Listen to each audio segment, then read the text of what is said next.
I think just start small.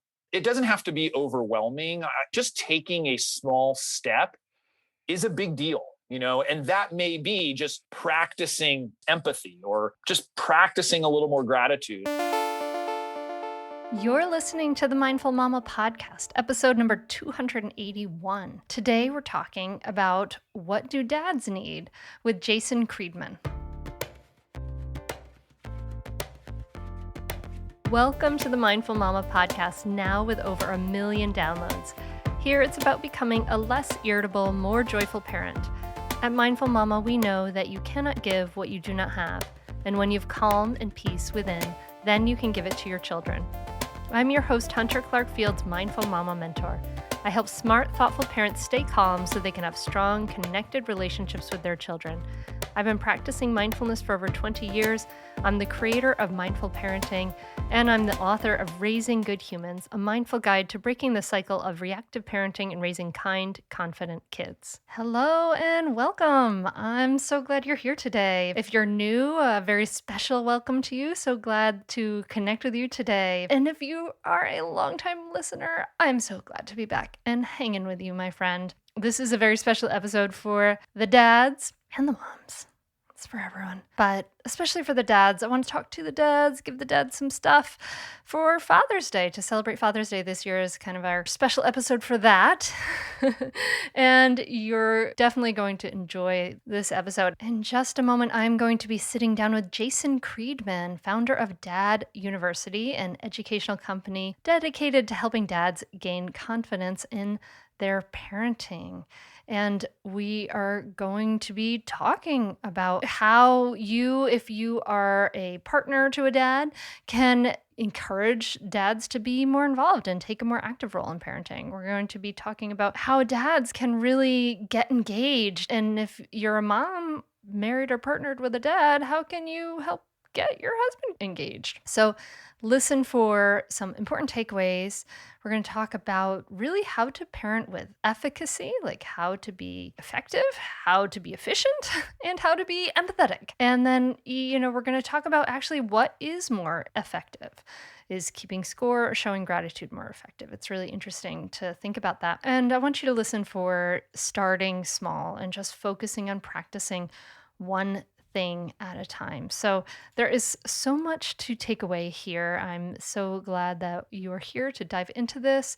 And of course, you can see clips of this episode as well as short teaching sessions from me over at our Mindful Mama Mentor YouTube channel. Of course, make sure you subscribe so we can grow this baby little channel, get it growing. And just a quick announcement that if you are a teacher, a therapist, or a parent coach, we may, when this airs, have a couple spots open still in the 2021 Mindful Parenting Teacher Certification Program. And this is to certify you to teach the 8 modules of mindful parenting in your community. People are teaching it with friends at schools. They're teaching it with community groups. It's really, really exciting. And they become kind of part of our whole big, wide team here, which is so cool. So if you want to learn more about that opportunity to teach mindful parenting, go to mindfulparentingcourse.com/teach. We'll be starting in September, but we enroll now because a lot of you may have a lot of similar experience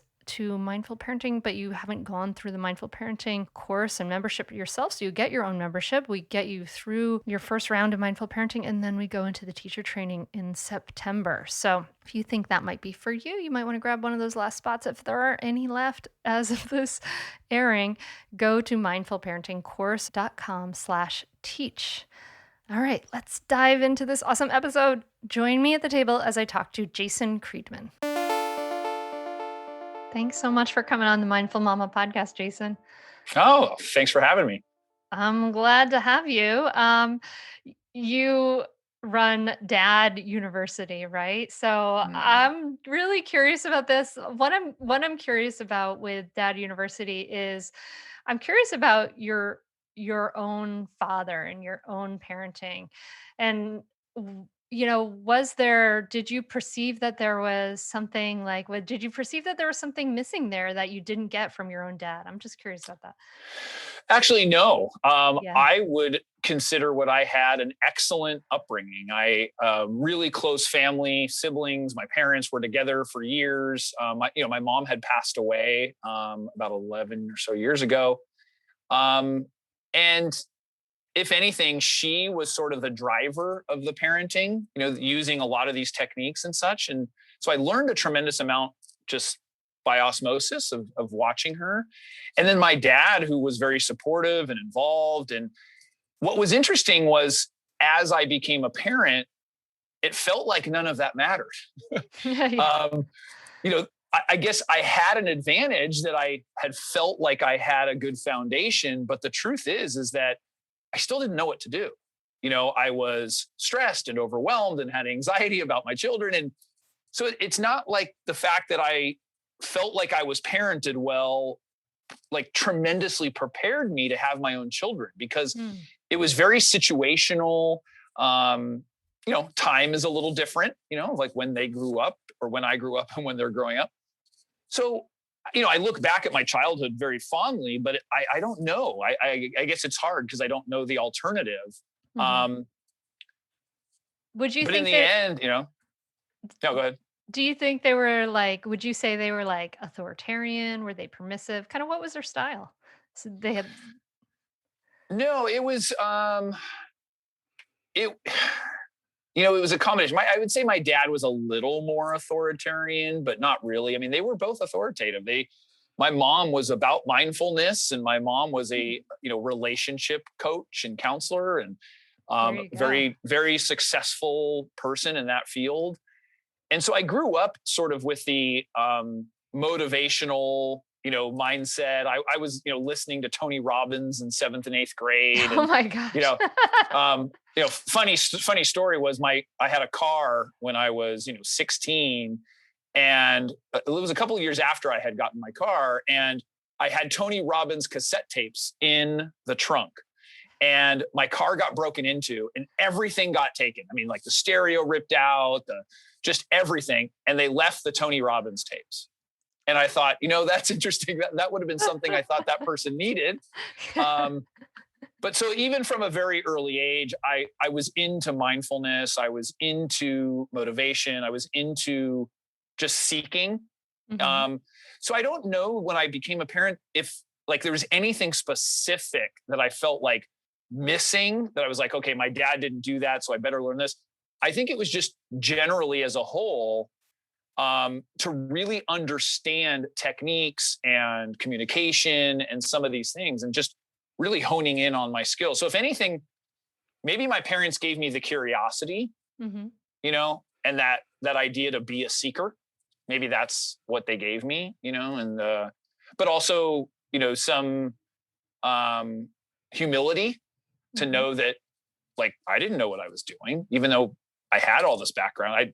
It still didn't matter, even to this day with all the stuff I am doing and there's still so much, and I make mistakes and I acknowledge that. And so I think it's just, I mean, I love my parents, but I wasn't all ready for it. I wasn't ready for parenting. I think it's like a shock to the system no matter what. But I also have to say, Jason, that's like so California. Like we talked about you being from California. Which part? Your mom being in a relationship person and listening to Tony Robbins when you're like 7th grade. Yeah. It's like so great. I love that. I love you, California. Yeah, there definitely was, like, the self-improvement part was big. I will say though, it's interesting but my surroundings weren't. I mean, like none of my friends were listening to this or that understood it. So like it's interesting that the perception, obviously, like we were like all of us, teenagers going to a Tony Robbins seminar. That was not happening. No. I mean, I think I was a little unique in that there wasn't a lot of my peers who were interested in that, maybe I was hanging with the wrong crowd, but, so yeah, but I'll take it. I mean, California, I'm a proud Californian. So, yeah. No, I think it's great. So what compelled you to come? You were struggling as yourself as a dad, and that you had some learning to do for yourself as a dad, and that was probably like a big incentive for you to Yeah. create the Dad University. What do you see as some of the what like for the dads who are a little more like unaware at this point?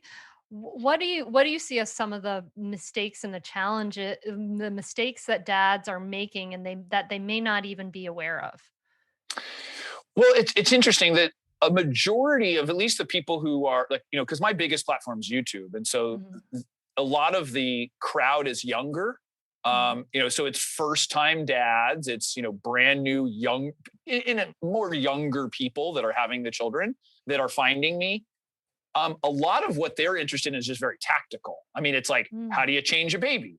How do you Mm. burp a baby? How do you, like they're not, and especially when somebody's a new dad, they're not thinking about parenting and, the techniques of parenting. So I kind of get them in early, and they listen to the material then with the idea that, as they progress and their children get a little older, they'll then kind of be in that mindset that like, oh, I should seek some more information out. So the majority of challenges that I have with that they ask about are the transitions. It's the transition from going, which I used to have this as my podcast name, but going from a dude to a dad. It's like they're a single guy.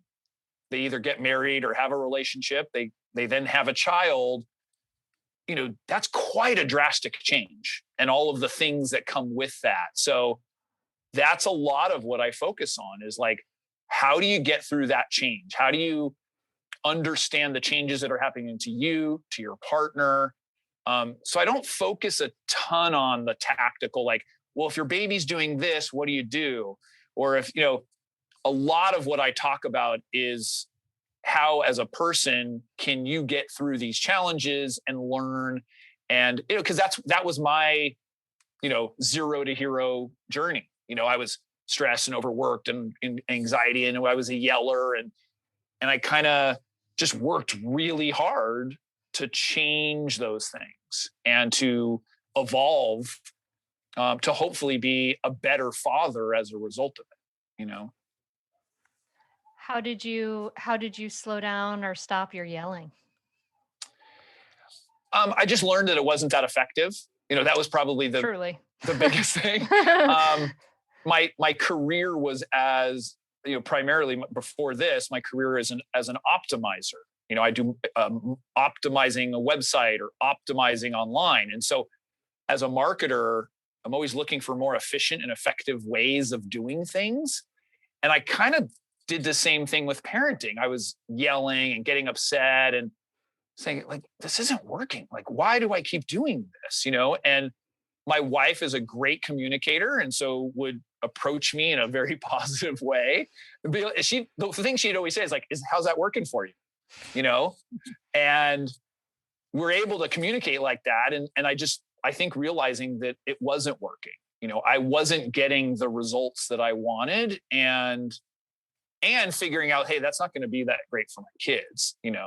And so, yeah, I learned to meditate more, practice gratitude, breathing techniques. There's a lot. I'm still high strung, no question. I mean, you can, I'm sure, gather that, but my energy level's high. But at the same time, when I deal with them, it's different, and it's much different. And, and I think as the chaos of like baby and toddlerism transitioned and I was able to communicate with them, I just learned more efficient and effective ways of doing it.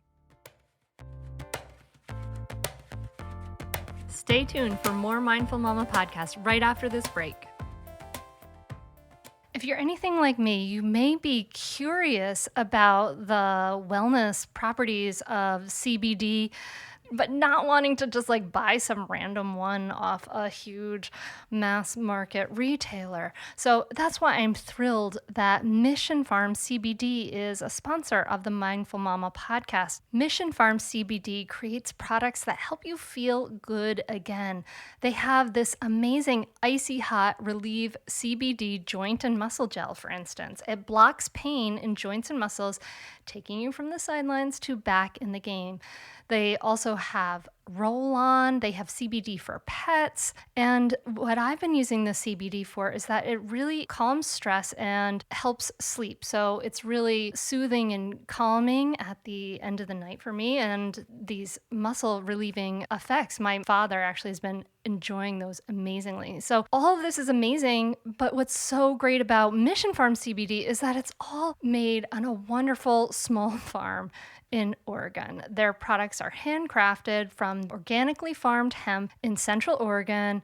It's like a 4-acre farm. They've got goats there. So not only are you boosting your overall well-being, you're supporting a small American business and farmers, which is so great. And they also create the CBD products and then they infuse them with wonderful organic essential oils. So even their CBD soaps are made with minimal ingredients, all of which you can pronounce, and then these beautiful essential oils. And another lovely product they have is the CBD mints. Oh my gosh, there's so much, right? I really suggest you try the CBD joint and muscle gel and try the CBD mints. And then if you want to have some luxurious, lovely self-care time, get yourself a CBD bath soak. Mission Farms really wants you to feel good again all naturally. So they're passing along a special deal of 25% off your first order. So head on over to missionfarmscbd.com and use the code HUNTER at checkout. That's Mission Farms, MISSION, farmscbd.com and use the code HUNTER at checkout. And you can find that missionfarmscbd.com link right in the notes wherever you're listening to this. Even on your phone, you can just click over. You'll see where it says notes somewhere. Click on notes, find that link.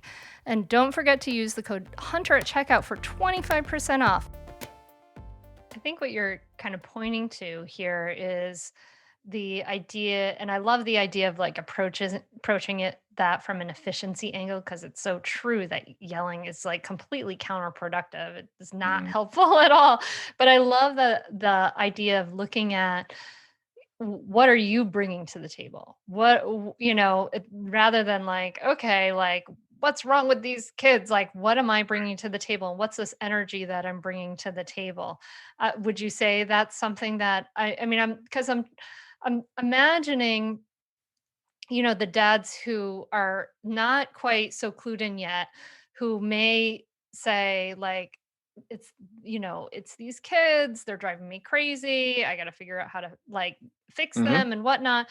And what you're pointing to is like, well, what am I bringing? Right. And is this one of the shifts and perspectives that you invite dads into? Yeah, it's probably the biggest shift. I use the word empathy, like, in that alone of like looking at it from the other person's perspective and, like, what are they going through and what are they dealing with? When I started to shift and look at things from my children's perspective, from my wife's perspective, it completely changed how I deal with everything. And also taking responsibility for myself and my actions and my feelings and my emotions. And everything is about ourselves. And so as I dive in deeper and do this more, it just becomes so apparent of like, life is a choice, and I was giving an example. Actually, I was talking with my assistant about a response that I got from a situation where the person was so upset at the situation at hand that it wasn't even, you could, if you knew this and you take a step back, you could see that this had nothing to do with me. Now, in my old world of my own mind, I would have come back at this person, yelled back at them, had an argument. And instead I just said, wow, I'm really sorry that upset you. That was not my intention. How can we fix this? So like, that's so much better for me, And so when I realized that all of this was just easier for me to deal with, as an optimizer and efficiency, I'm like, oh, wow, I don't have to have that anger in me. I don't have to have the angst. And it's simply a matter of just me taking responsibility for the fact that maybe I did say something that was not okay, or maybe this person's going through something. And it's just a different approach in general. And so I think, what you were saying, it's like, how do I show up for my children? My children acting crazy and being loud, I can decide, is that going to bother me? Or do I know that the children either need something or they're in a situation, I can look at it differently now. And I wasn't able to do that before. I just wasn't, and I didn't have that capability. And after practice, it's like a superpower. What you're describing takes a lot of self-awareness, right? It takes us getting out of that stress response, out of that fight, flight, or freeze, train that's going 90 miles an hour in one direction, and taking a step back into perspective, and I love this idea of taking responsibility. And you said that life is a choice. And I think that is true in some circumstances, but is not true for a lot of people. I think that for a lot of people, life is autopilot. Life is not a choice. There's no there are no conscious choices that are being made. It's just autopilot, autopilot, autopilot. And I'm acting on habit. I'm acting on what I've been conditioned to act on. So, now I know for you, you mentioned meditation, so I know that's in there in the soup for you, like for getting into this place of self-awareness. How do you invite dads to be able to step back into that place of self-awareness? Because that seems to me to be the key to taking responsibility, to seeing from the other person's point of view. Yeah, people make decisions based on fear and greed. And I find that, with men, parenting isn't often painful enough. And I say that, but it is, until they get to a certain point. And so where I'm going with this is that it's often difficult to convince somebody to be self-aware. Yeah. Mm-hmm. It's not, they have to want it. They have to feel like there's something better on the other side. So my job is to either say, hey, listen, it's going to be easier for you. And that's the greed part. Or, hey, you're going to probably screw up your kids. There's a fear part. There's different elements of how they're making decisions. And obviously everybody makes decisions in a different way. But oftentimes I find that men are sort of numb to all of this because it's not painful enough. Or they're not seeing the reward enough.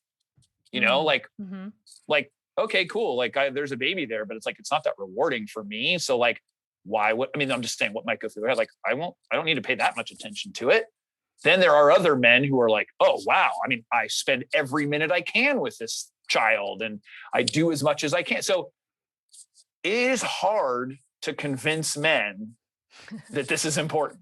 It just is, Yeah. I know. I make a video on empathy. It doesn't do very well. I make a video about gratitude. It doesn't do very well. I don't care. I think it's important information. So I'm not counting the views, but if I go back and I look at the analytics, they don't care about those subjects. Whereas I say, hey, how to be more intimate with your wife? Oh, you better believe they'll click on that. Or if I say, hey, how to get your toddler to not do a tantrum, they'll click on that because it's more painful. And so it's these triggers, these triggers are what cause people to take action. So I'm learning a ton too of just, what triggers people and what really motivates them, to want to learn. And I have found that it's very difficult to try to convince someone. So I don't know that I do a lot of convincing. I kind of put the information out there and say, hey, listen, I think this is valuable. I think it would be valuable for you. If you were interested, check it out. If you're not, then, I'm not going to beg.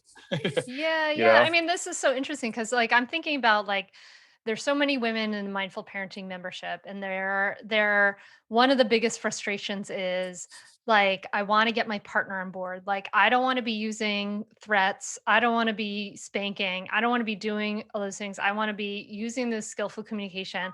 I want to be, have a better relationship with my kids. And then my partner's going and saying, if you don't do this right now, Right. you gotta go to your room and I'm gonna, whatever. And so they're worried that that's like undermining this work that they're doing. And Mhm.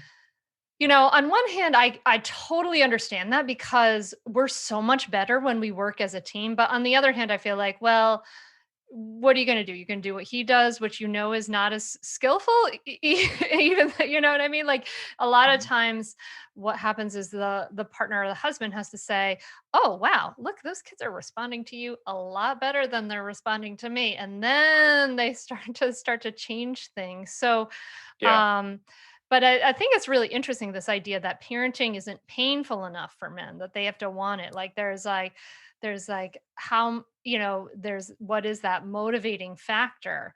Um, it isn't painful enough. So what are some of the pain points that you tell men to watch out for in their future, that if they Well, follow an unskillful path?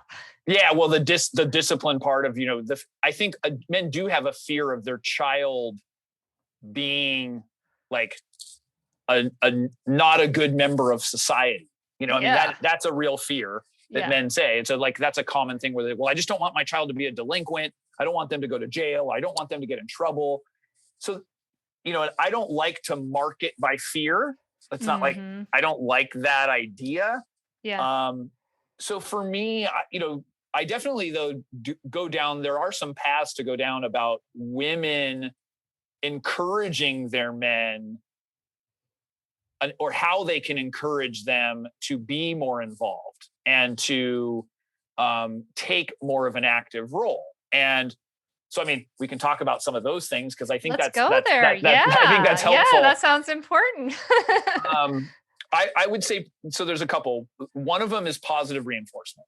Mhm. So, as with children, positive reinforcement and showing that gratitude is powerful. So when the husband does something, even if it is small and doesn't, quote, deserve to be recognized in some people's eyes, recognizing it because you want that behavior to happen again Mm, is worth it. So, oh, you know what, honey, thank you so much for picking the kids up at school today. That was just really, really helpful. great. Instead of, well, he should be picking up the kids. I do it 4 times a week. He only does it 1 time a week. Like Mm, having that sort of gratitude mindset of like reinforcing it and saying, you know what, or thank you so much for doing this, or and like I said, so much of the time we just say, well, they should do that. I spend more time like there's this like balance and like keeping score, yeah. and you got to cut that out. Like a man is not going to respond from whining, complaining. Either do women. I mean, a woman doesn't want to hear the man complaining. It's not an attractive thing. None Mhm. of us want to hear it. So complaints are probably the worst thing that you could do. Complaining to your man about how he's not doing something is not going to get him to want to do something for you. It's the last thing. He's going to be like, forget it. I don't want to do this. So I think that showing that gratitude and the positive reinforcement. The other I find, and I've been on some podcasts with women, and some agree, some don't, is there's more than one way to do something.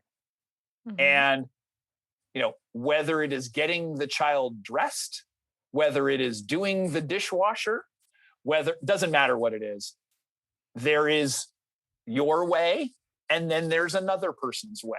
And it's not always perfect. It's not always the same. If the man or your partner or whatever is contributing in his way, reinforce that. So the Mm, idea is like understand that there is more than one way to do it. In other words, I have found situations where a guy will come to me and be like, listen, my wife criticized me because I'm not even doing this right. Or it's not the way, like it makes me not want to do it. Yeah. And the fact that, I'll just give it, this is a minimal example, but like doing the dishwasher, and it's like, you don't put the things right. Like, this is the way that it needs to be. You put the dishes here, like, he's doing it. He's doing the dishwasher. And we do the same thing with our kids. Yeah. I don't want to criticize my child doing the dishwasher. They're doing the dishwasher. Like, I just don't want to criticize them for that. So I think men often feel like the skill or the contribution they're making as it relates to the children and home isn't good enough, or isn't up to her standards in a way. And sometimes that's vice versa, but I think that's another one. So, the positive reinforcement, the gratitude, those are really big. Stay tuned for more Mindful Mama podcast right after this break.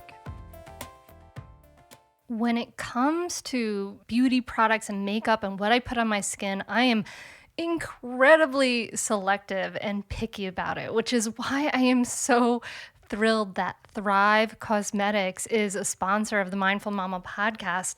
They're amazing because they're made with clean, high-performing, skin-loving ingredients.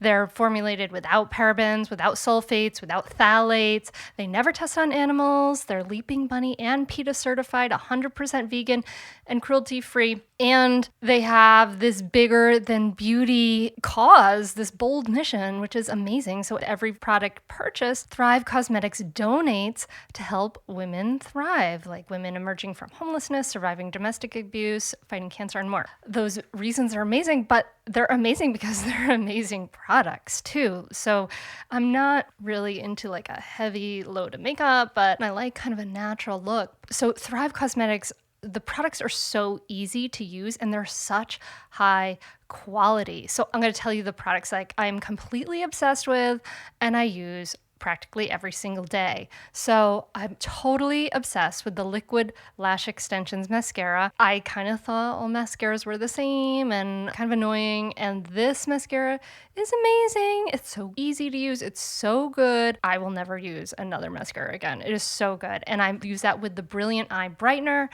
mauve color, and it has this like shimmer to it. Goes on super easily, and it just makes my eyes like much prettier. It's just, I don't know how to describe it. And then they also have this instant brow eyebrow gel, right? And so it's kind of like mascara for your eyebrows, but it's really great. Like, it just looks so natural and makes them just darker, and they're really incredible products. So yes, I'm thrilled that they're a sponsor for all of those different reasons, and the products are amazing. I love everything about Thrive Cosmetics. Their products are the best I've ever used, and their bigger than beauty mission is truly inspiring. Like, you can do something that's good for you and also give back to the world at the same time. You are going to love them as much as I do. So visit thrivecosmetics.com/hunter. When you use that coupon code, it supports the Mindful Mama podcast too. So that's a 3-in-1.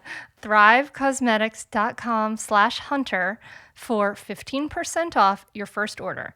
This is an exclusive offer that you can only get here. That's Thrive Cosmetics, CAUSEMETICS.com/hunter. You can find that link right in the show notes. Wherever you're listening to this, like, look at your phone and you'll see a place where there's notes. Scroll down a bit, you'll find that link for 15% off your first order. thrivecosmetics.com/hunter.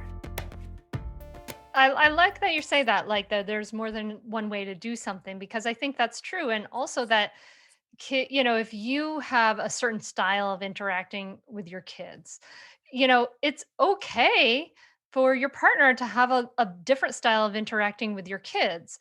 And kids are resilient and they're flexible and they learn people. Like, people are good at learning people. And so they are going to learn, like, this works with dad, this works with mom. And I think that's so important. I kind of look at like that idea of like the united front in some ways as like one of the biggest, like most annoying things that United States pediatricians have foisted upon us generation of parents, because The truth is, we're not always like it's first of all, it's like a war metaphor, which is like dumb. I don't think war metaphors should be applied to parenting. I'm sorry, like it's not that they're not battles. They're not, we don't have to have a united front. But also like we're not always we don't feel the same way as each other all the time. Like, and if we then pretend to be falsely united, then we're like we're lying, right? And our kids can kind of see through that if we're not So really. Do you know what I'm saying? yeah, I'd like to argue it. Sure. Yeah. Let's go Yeah. there. So agreed that, lying or feel like, you don't want to give up your point of view and give up like your opinion, and you should obviously be heard. What I do find though is, at least from the perspective when I talk with a lot of guys, is, and I just put out a video about this, about like that she wants to feel supported. Mm-hmm. So not supporting her is not a good idea. So that's, and so that's where the united front sometimes is valuable. And when you have issue with what's being done or what's being said, you don't have to argue that point in front of the children. In other words, she's saying, hey, I don't want this going on. I don't want this happening. And you totally, because this happens with my wife and I. We have like a lot of things we agree on, but there are differences with how we approach. She's much more fun and like, relaxed about things. And like, but the kids, I've learned to appreciate that. I'm the rule guy. I'm the regimented. I'm the, bedtime and all, and she's not as much. And so, but what happens is like, I'm not going to argue with her about something in front of them that she's trying to put forth. So in other words, I might, afterwards say, hey, you know what, honey, I just wanted to talk about that situation. I disagree with it, And so I still get my voice out. I still get opinionated, but what happens is I have found that the children will then, they know mom will do this, dad will do that, and they'll actually work them against each other and manipulate. So I think there's kind of room. Yeah, I think I see what you're saying. Like there's a middle path here, right? Like we don't want to say, oh, I completely agree with this path or whatever, when we actually don't, because that's lying, and that leads our kids not to trust us. But yeah, like there's a middle path between that and not supporting each other. Like, exactly. Like there are conversations that we can have privately and things like that. So, yeah, it's just funny. I actually use the term united front when I was saying so but I totally understand what you're saying, because it's you want the children to appreciate that the parents might be different, and that's okay. And we celebrate that. And like my kids know, they'll be like, oh, well, mom would never want to do that, or but then they'll say, oh, or mom will be totally into this, but dad, you won't, And so there is an appreciation, but when it comes to things like discipline and rules and those kinds of elements, we try to really support. So even if, my wife will say something in that moment, I will support her and say, hey, well, that's what your mom's deciding to do.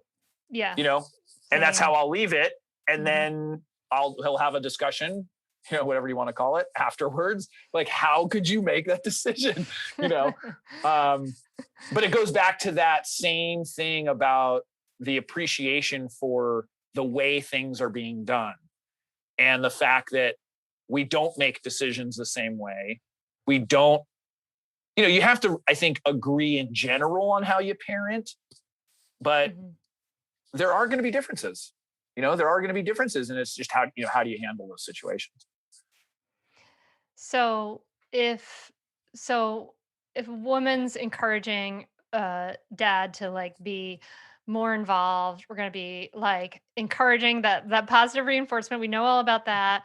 And then there's like what I kind of think what you're pointing to with this idea of there's more than one way to do something is like, let's accept our partner for who that person is rather than trying to necessarily shape and mold things. And what I always say to people is that as you start to like learn new skills and new language, your partner is going to be like, well, what are you doing? Right. They're going to start to get curious and start to get interested. And I've seen that happen again and again and again and again and again. Right. So I think that That really happens. What are some of the skills that dads need? Say you have a dad who's like starting to have like a toddler, starting to move out of that how do I diaper phase and into that I'm actually like parenting my child phase. What are some of the skills that dads are needing that they may not even realize? So a couple of things are probably, really stand out for me. The one is to not take things personally. Mm. We men have a big ego often. I'll just admit it. Maybe other men don't. Um, so we often take things personally, and whether it's from our spouse or if it's from the child, but like a 3-year-old is not trying to ruin your life. Like they're just not. Yeah. They're trying to just understand what the heck is going on right now. It may feel like they're trying to ruin your life, but they're not. And so even whether it's talking back, whether it's just defiance, whether it's like not listening, it doesn't matter. They just don't know what to do, and they're learning. And so one of the biggest things is just not taking that personal and really taking the step back and be like, okay, this is a toddler. They have no idea what they're talking about. They have no idea what they're doing. Let me use that reference, Brains like completely undeveloped here. Totally. Yeah. We're using a 30 to 50-year-old brain, whatever your age. It's like, we're using our brains that's fully developed into this little thing that has no idea. So that's a big one. It's just not taking it personally.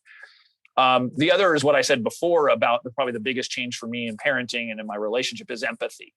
And I think men in general aren't very empathetic.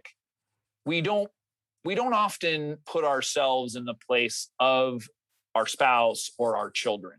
And so I teach this a lot. And it's basically like, if your 3-year-old is crying, you put yourself in the place of the 3-year-old. Instead of looking at it from your grown man perspective, you're looking at it and going, wow, you know what? If I was 3 years old and I was tired, I'd probably want a cookie too, and would probably complain also. And when you're empathetic, your response totally changes. You're like, oh, okay, you know what? Let me try this. Or, you're typically softer, you're typically more understanding, and that's what the child often needs, is like for you to just understand this is scary, or this is crazy, or I don't like this, or this is not my routine, or, whatever it is. And so empathy has been a game changer for me. I mean, like I was in a self-development class years ago, and we started talking about empathy, and I'm like, I can't believe that I've like missed out on this whole thing. Like this would have saved me years of discussions with my wife, of arguments and such. And then with the little toddler, same thing. Like, wow, they're struggling right now. Like they're trying to communicate, or they're upset, or like this has nothing to do with me. It's not my, they're not trying to piss me off. And then 2, this thing doesn't really know. So those are, those are really big ones. And that's simply more effective, to say, to point to where you were talking about before, because it's just so much more effective to address a kid who's struggling and whatever with some softness, some kindness, some compassion. It's just going to get you out the door faster, or get you into bed faster, or all of those things. It's much more effective too. Yeah. The losing it doesn't work so well. No. And then the other, which is kind of related to all of them, is patience. I mean, just, practice your patience. And I, by nature, was not a patient guy. I'm just not. Like I move fast, talk fast, do things fast. Like everything is fast. So patience was not my best quality. And as much as I meditate and as much as I try to slow things down, I had to learn patience. And my wife is tremendously more patient than I am. And so just looking at how she does some things, the cues that she takes, and me slowing down, I've just had to learn to be more patient with my children. And as a result, that's helped me. I'm not in such a hurry to do X, Y, Z, or, why didn't they, I just told them 3 minutes ago to do this. Why hasn't it been done? literally those kinds of things would come out of my mouth. Oh, And I'm so with you, Jason, because yeah, I'm that person in my relationship with my husband. I'm that person. I have to check myself. Like, all right, my kids are not robots. Like, I have to allow them some time. But yeah, yeah. it's like, No, and a story I tell is I had learned this like idea and like practicing this patience, and I was with my son at the time, and he was probably 2 or something, in the bath, and I said, "Okay, get out," and he didn't get out, and I had learned about the patience stuff, and he said, "Just wait a little bit longer." I said, and normally I would have said, "Get out now, like we need to," after a couple times. So I just sat there. And literally 10 seconds later, he got up and was ready to get out. And I said, so he heard me. Like, he totally heard me. He knew he needs to get out of the bath. And granted, sometimes that doesn't work, but we've done the same routine every time. And he knew it was just that I wasn't patient enough. And so I lose my patience too quickly. And so I just now wait longer to lose my patience. I You know? bet that was the longest 10 seconds. Oh, yeah, I remember, I was like, okay, we're like, get out, we're getting out of the bath, and then just like tapping the fingers, and then just waiting and waiting and waiting. Yeah, and even with my wife, who, in the past, if we're getting ready for something, I'd be like, okay, let's go. I'm in the car, ready to go. I would, come back and be like, hey, it's time to go. Like, we're going to be late. She knows now, and I've learned, I did this once. We were going to a wedding and I didn't say anything. I just sat. I think I like picked up a book or something. She came into the car and just gave me the best kiss ever and just said, thank you for not saying anything. And it was like, so she knows positive reinforcement. Like, you better believe the next time we had to go somewhere, I was waiting, and I was waiting patient. I was waiting for the kiss again. And it was like, oh, the same result. Like, she knows she needs to hurry. It's just, what did that help me getting all crazy about it? And so those kinds of things have happened over time in practice. And, I'm not a, spiritual meditation calm guru, but I'm definitely a lot more patient with those kinds of things than I've ever been. So it's helped me. Stay tuned for more Mindful Mama podcast right after this break. Even though I have a dog now, I've always been a cat person. I grew up with cats, snuggling with them when I was little, and now I have 2 wonderful kitties, Boots and Amber, and I want what's best for them. I love my cats, and part of love is keeping tabs on my cat's health, right? Because nothing is more important than their health and well-being.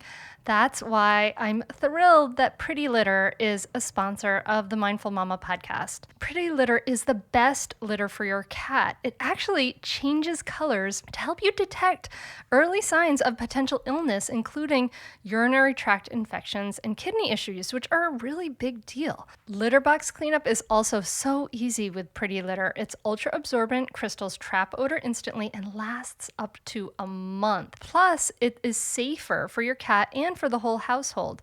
So many conventional litters, they contain irritants that can aggravate allergies and asthma, but Pretty Litter has this super light crystal base that really minimizes the mess and dust. The part I like best is that it arrives safely at my door in a small, lightweight bag. Shipping is free. I never have to worry about storing like huge, bulky containers and putting out my bag trying to carry these giant things. Love is putting your cat's health first with Pretty Litter. Do what I did and make the switch today by visiting prettylitter.com and use the promo code HUNTER for 20% off your first order. That's prettylitter.com, promo code HUNTER for 20% off. prettylitter.com, link is right in the notes wherever you're listening to this. Promo code HUNTER. You have been practicing your patience. You've been, working on your empathy and connect, and all those things will help you connect with your children more deeply. What would you say has been some of the payoff from doing some of this work? Well, the payoff for sure has been also that my children now have these skills. And so I'd say probably that's the best payoff is, I'd love to feel like my children are, pretty emotionally intelligent and like they understand the concepts of empathy and gratitude because I teach them. And so I try to practice what I preach. And so we talk about those things, and we talk about how important these things are. And so, and I see like my son even having some of the same sort of tendencies that I do of, sort of a little bit high strung, a little bit, type A, but then understanding that, hey, there's some things I got to do. I got to be able to slow down. I have to do that. So, to answer your question, I think it's just seeing these kinds of skills in my children that is going to benefit them. I just learned way too late. They're learning this stuff early. So, I mean, I could have maybe avoided a little bit of gray hair. But they're hopefully, they're learning it a lot earlier than I did. So, how old are they now? Son is 12 and daughter's 10. I have an 11-year-old and 14-year-old. Yeah. So I imagine some of your hope is that you're kind of avoid some like I hate you strife. I want to run away from home, teen rebellion stuff. Yeah, I mean, I'm ready for it. I've got my sort of skills. I'm honing in those skills of the teen years, and I've been learning and practicing and studying and and accepting of the fact that I'm going to make a lot of mistakes. But we have really good communication, and so, and also understanding that like they're okay, they're allowed to mess up too, and my kids will, even especially my son will say like, hey, you think it's pretty crazy now, wait in a couple of years till I'm a full-fledged teen, like, so he's even aware a little bit, the chaos that ensues, with that and the hormones. And so we talk pretty openly. We've just had that. And, my wife's really good about that too. And so, she's a nurse. So those kinds of things, she's fine, any sort of the physical and the emotional, like I do a lot of the emotional stuff. She does a lot of the physical stuff. And so it works really well. It's a good combo. Is there anything, Jason, that we didn't cover that you think would be important for maybe, I'm picturing like the dads of the mindful parenting members listening to this episode and things that you may want them to hear. I think just start small. It doesn't have to be overwhelming.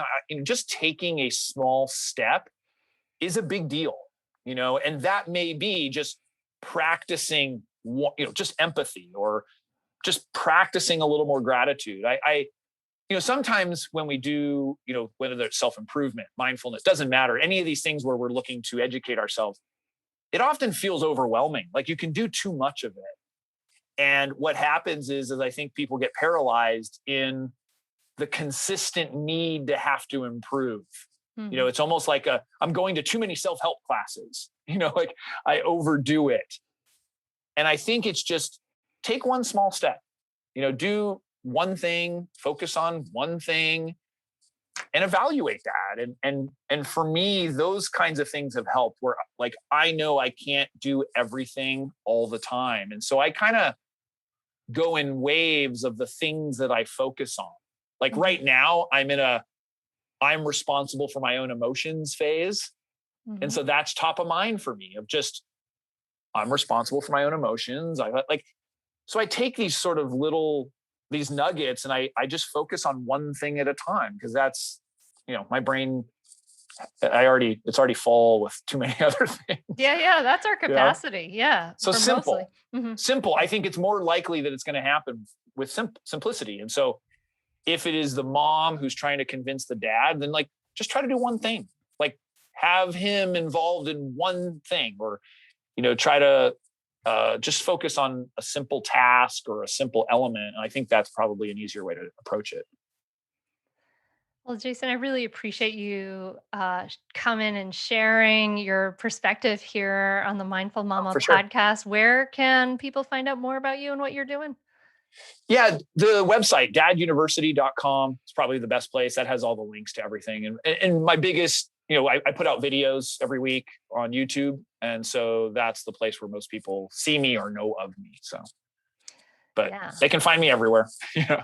All right. Find Jason there. And there will be clips from this episode for you audio listeners on YouTube at the Mindful Mama Mentor YouTube channel. So they're there. Jason, thank you. No, thank you so very much. I appreciate your perspective, your energy, your dedication for helping to make things better for the next generation. I'm so glad that you're out there doing that work and in the voice that people can, resonate with and hear. So thank you. Yeah, thank you for giving me the opportunity to spread that. I appreciate that. I love what Jason says about starting small, about showing gratitude, and how that's just simply effective. It's like, yes, we just have such habits of being unskillful. I mean, man, I still have some unskillful habits for sure. As I was, working last week, I was thinking about mindful parenting and what we do. And it really is like learning a new language. Like this whole thing is like learning a new language.